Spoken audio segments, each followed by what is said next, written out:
Good morning, all.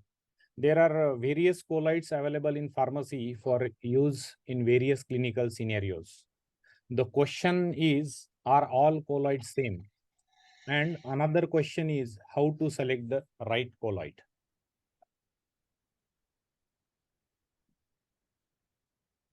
There is nothing so useful as a good theory. So let's begin with 2-3 slides of important theory related to the colloids. Total body water content varies with age, gender. As you can see, grossly females have around 50%, males 60%, and children contain around 80% of water. Total body water is less in obese as fat contains little water. If you take an example of 70 kilogram male, he will have approximately 42 liters of total body water content.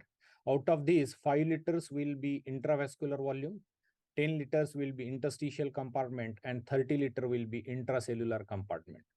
Colloids will maintain intravascular volume, while crystalloids will be distributed to interstitial compartment, and dextrose containing fluids will be further redistributed to intracellular compartment.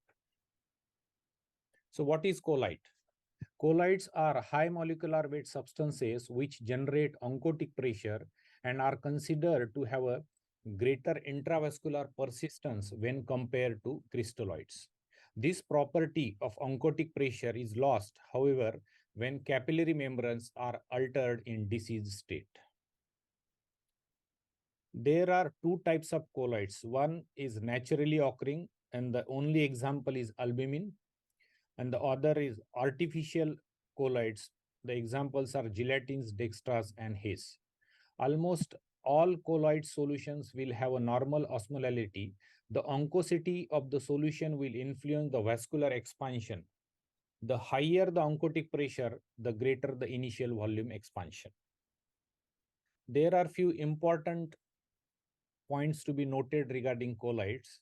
One is molecular weight, that is MW. It is weight average molecular weight and it determines the viscosity. While the Mn, the number average molecular weight, it indicates the oncotic pressure. Albumin is said to be monodisperse because all molecules have the same molecular weight. Therefore, MW is equal to Mn. While the artificial colloids are polydisperse with molecules of varying range of molecular weights. Albumin is the principal natural colloid comprising 50 to 60% of all plasma proteins. It contributes to 80% of the normal oncotic pressure. Molecular weight is 69,000 Dalton and it has a half-life of 20 days. 5% albumin solution is isooncotic and leads to 80% initial volume expansion, while the 25% solution is hyperoncotic and leads to 200 to 400% increase in volume within 30 minutes. The effect of volume expansion will last up to 16 to 24 hours. Albumin is indicated in emergency treatment of shock, especially due to the loss of plasma. It can be given in acute management of burn, fluid resuscitation in intensive care, clinical situation of hypoalbuminemia, following paracentesis, patients with liver cirrhosis. Example will be extracorporeal albumin dialysis and after liver transplant. It can be used in spontaneous bacterial peritonitis or even in acute lung injury cases.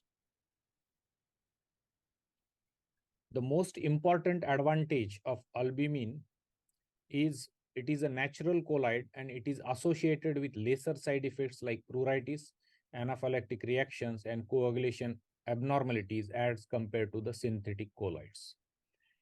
It has an important role in acid-base balance. Albumin acts as a principal binding protein of endogenous and exogenous substances. It also possesses antioxidant and scavenging effects. Albumin, being negatively charged protein, contributes to the formation of normal anion gap, influencing the acid-base status.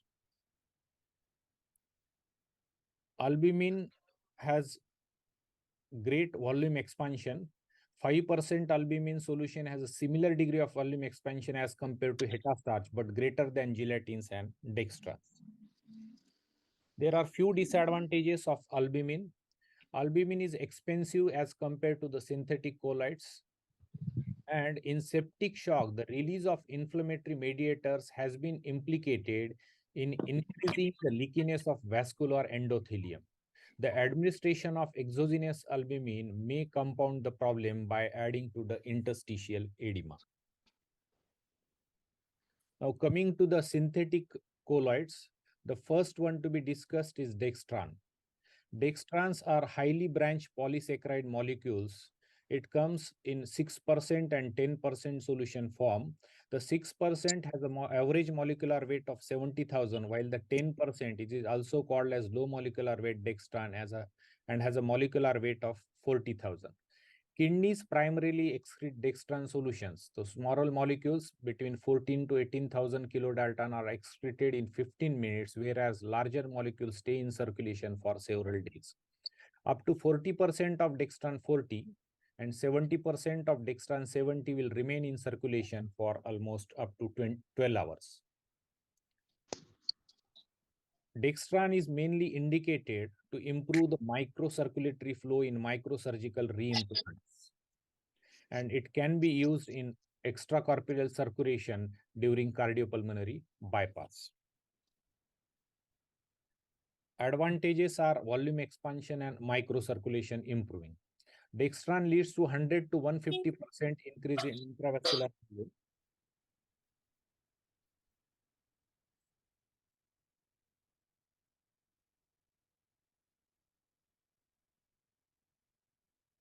Dextran helps to improve microcirculatory flow by two mechanisms, that is by decreasing the viscosity of blood by hemodilution and by inhibiting the erythrocyte aggregation.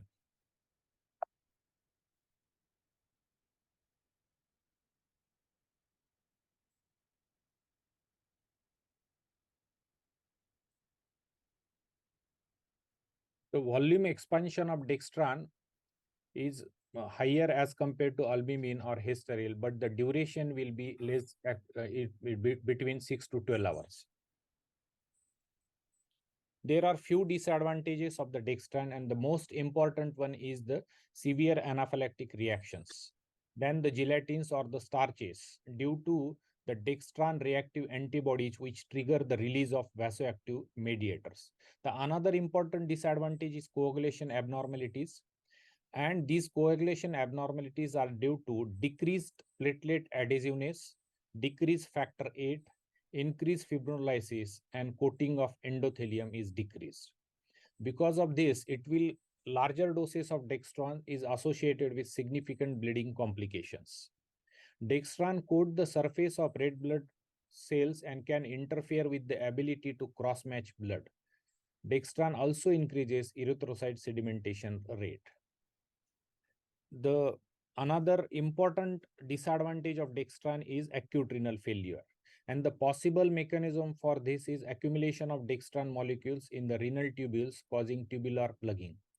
Renal failure following Dextran use is more often reported when renal perfusion is reduced or there is already pre-existing acute kidney injury. Now coming to the gelatins, there are three types of gelatins: succinylated or modified fluid gelatins, urea cross-linked gelatins, and oxypolygelatins. The molecular weight ranges from 5,000 to 50,000 kilodental with a weight average molecular weight of 35,000 and a number average molecular weight of 20,500. Now these are the examples of gelatins. Gelofusine, which is available in Indian market, is an example of succinylated or modified fluid gelatins, while the Hemaxil, which we are using since our residency days, is an example of urea cross-linked gelatins.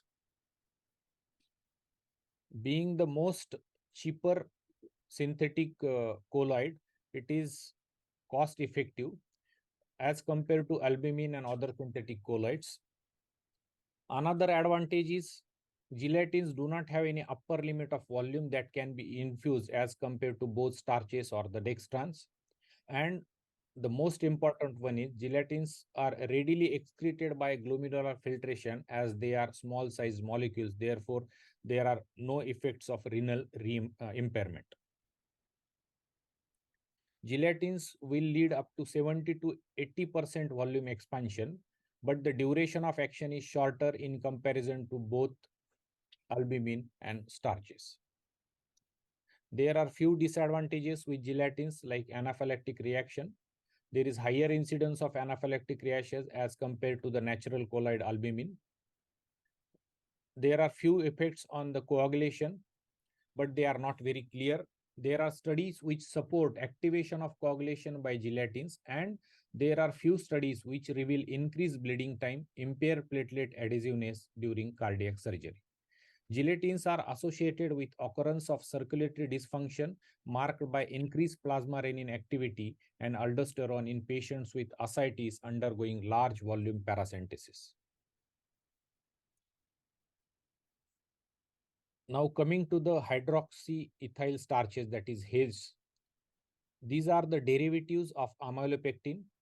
They structurally resemble with glycogen. Amylopectin is rapidly hydrolyzed with half-life of 20 minutes.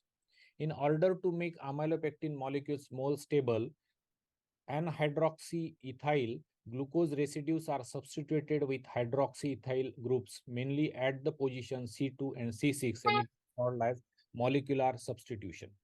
Now, this molecular substitution is very important. It represents average number of hydroxyethyl residues per glucose subunit.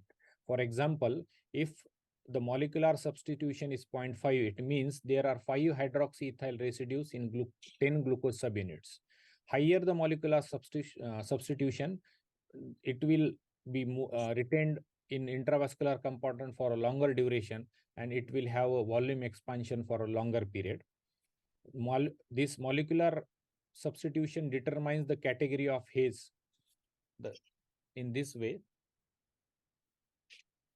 If the molecular substitution is 0.75 or 0.7, it will be called as Hetastarch, 0.62 hexastarch, 0.5 pentastarch, and 0.42 or 0.4 will be called as Tetrastarch. There are few important numbers. These are 3 numbers which are labeled on each bottle of hydroxyethyl starch. The first number, that is 10%, indicates the concentration of the solution. This 200 will indicate the mean molecular weight expressed in kilodalton, and 0.5 will indicate the molecular substitution, and it is the most significant number. Apart from this, there are one more number which is not displayed on colloid bottles, and it is the hydroxyethylation ratio of hydroxyethyl starch. Here you can see the both HAES with a mean molecular weight of 200 and with a molecular substitution of 0.5, still they are different because one has a hydroxyethylation ratio of hydroxy starch is 13.4 and another is having 5.7.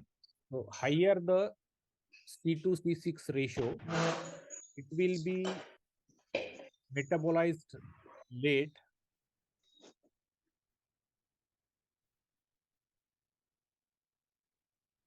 It will be metabolized late.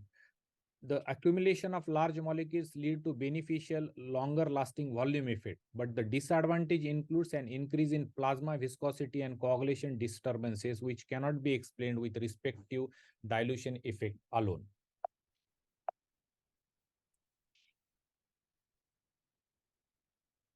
One more important difference between various starches is whether it is made up of maize or potato starch.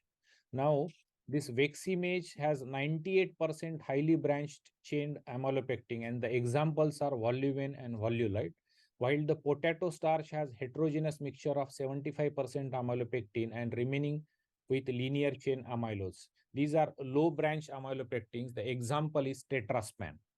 Now, what does it signifies and what is the clinical importance of this information? The physiochemical, this table shows the physiochemical differences between Vexi maize derived hydroxyethyl starch with a number of 130 of 0.4. You can see the numbers are same with potato derived haze of 130 and 0.42. Here you can see I have underlined the potato derived starch based hydroxyethyl solution will have a high level of free phosphate, and there is no free phosphate in waxy maize derived hydroxyethyl starches. So here most important point which I'm going to tell you, which is clinically significant, we all should remember that potato derived hydroxyethyl starch with a 130 molecular weight and a molecular constitution of 0.42 is the only tetrastarch to be absolutely contraindicated in patients with severe hepatic impairment. Now coming to the advantages of hydroxyethyl starch, these are the cost effective. It is less expensive as compared to albumin and is associated with comparable volume of expansion. And the another advantage is we can use a large volume, particularly in patients where there is massive bleeding. Maximum dose is 50 ml per kg. Here we have to remember that this is with the molecular weight of 130 and molecular substitution of 0.4. That is, we have to see on the bottle 130 oblique 0.4. The degree of volume expansion, the increase in colloid oncotic pressure obtained with haze is equivalent to albumin. Haze results in 100% volume expansion, which is similar to the 5% albumin. It results in greater volume expansion as compared to gelatins. The duration of volume expansion is usually 8 to 12 hours. Now, these are the disadvantages of haze. There is reduction in circulating factor 8 and 1 Willebrand factor levels. It will cause impairment of platelet function, prolongation of PTT, activated PTT, and it will cause increased bleeding complications. So coagulation is an important disadvantages with haze. Then next, because of high molecular weight, the haze are associated with greater degree of accumulation in interstitial spaces and reticuloendothelial system. So it gets deposited in various tissues, including skin, liver, muscle, spleen, intestine, and even in placental stroma. Such depositions have been associated with pruritus. There is higher incidence of anaphylactic reaction as compared to other synthetic colloids as well as compared to albumin. There is risk of renal impairment. This renal impairment will cause increased creatinine levels, oliguria, and as far as possible, if patient is already having acute renal failure, and particularly if patient is critically ill admitted in ICU, it is better to avoid using haze.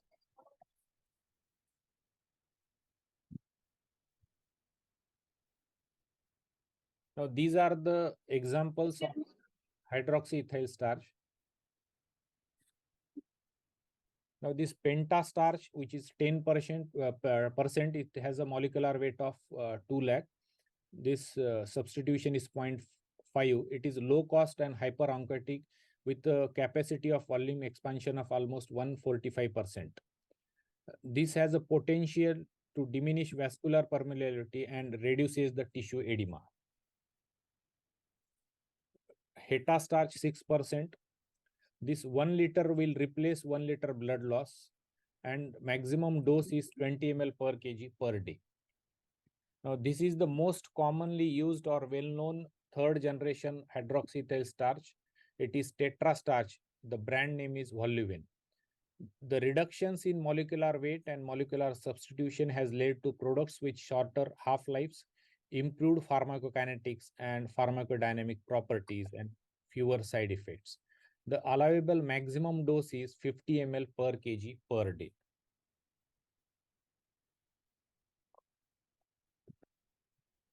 Now, the discussion regarding colloid cannot be completed without mentioning this paper. This is the article published in British Medical Journal in 2013, and it is written by a journalist, Jack Weiss. Anesthesiologist, this is a German anesthesiologist published 102 papers, all related to use of colloids, and he was the most influential figure across the globe who influenced all the guidelines regarding the use of colloids. The withdrawal of almost 90 fraudulent studies by German anesthetists is one of the biggest medical research scandals of recent time.